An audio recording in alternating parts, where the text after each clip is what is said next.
It's the 20th match, middle of the tournament, England versus South Africa, and England just crashed out 170 in just 22 overs, suffering the heaviest defeat in one day international World Cup. Number 5, it was a hot one out there.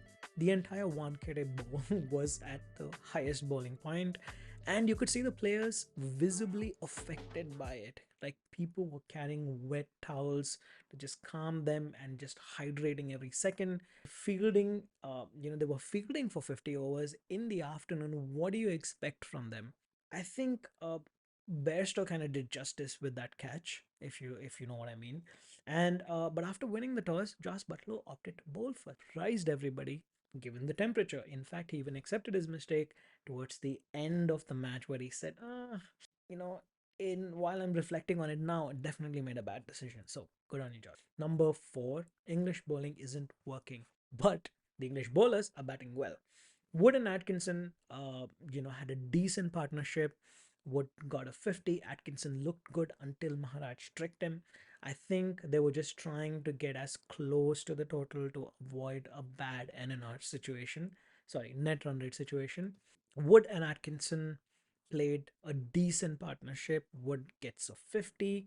Atkinson looked good until Maharaj tricked him. I think they were just trying to get as close to 400 as possible to avoid some humiliation and a huge net run rate loss, which I think is not their biggest problem right now.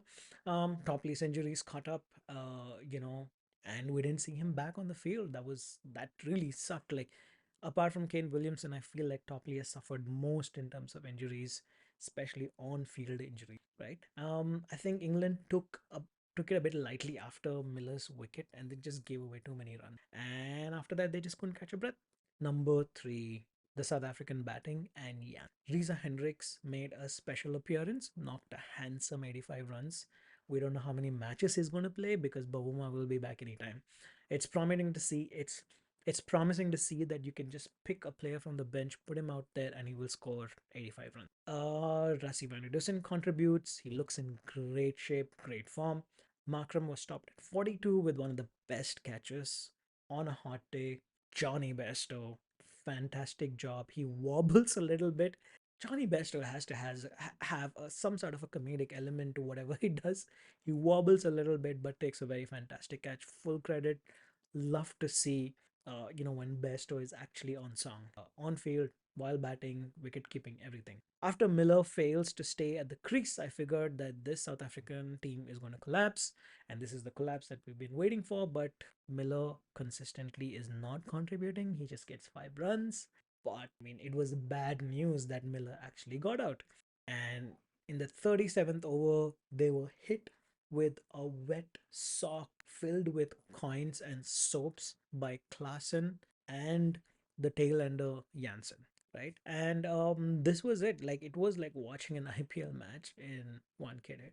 And the almighty Janssen, where were you during the IPL? The Sunrisers need you. Better come back this year and actually slam some of these shots again. The last 10 overs for South Africa were nothing short of madness thanks to this guy.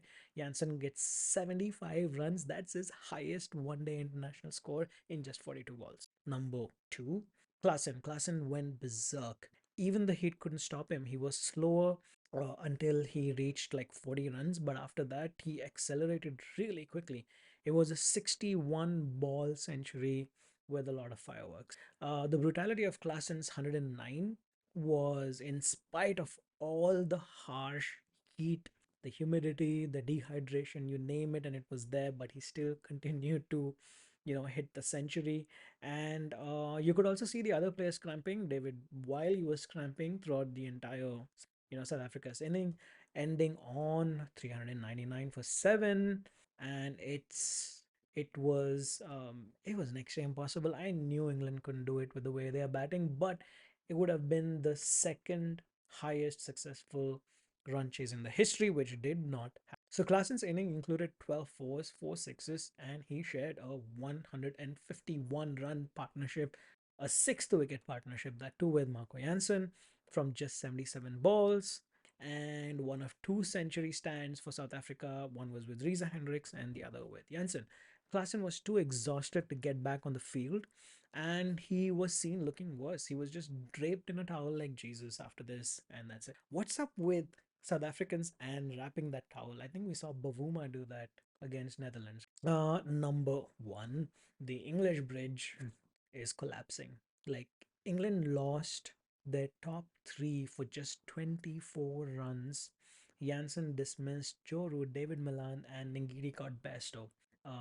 Ben Stokes, back after missing his side, for the first two matches with a hip injury, just tossed his bat in frustration. Like, you could see that he's just not there yet. He's trying hard, but I guess that's what happens when you come back after a long time. It's really sad, like, because we want to see Ben Stokes back. And Jared Coetzee conceded like 16 runs off his first over, but I mean, you should see that Joss Butler's 4-4 and a 6, and I was excited, like, oh, finally we're getting the Joss Butler that we were promised.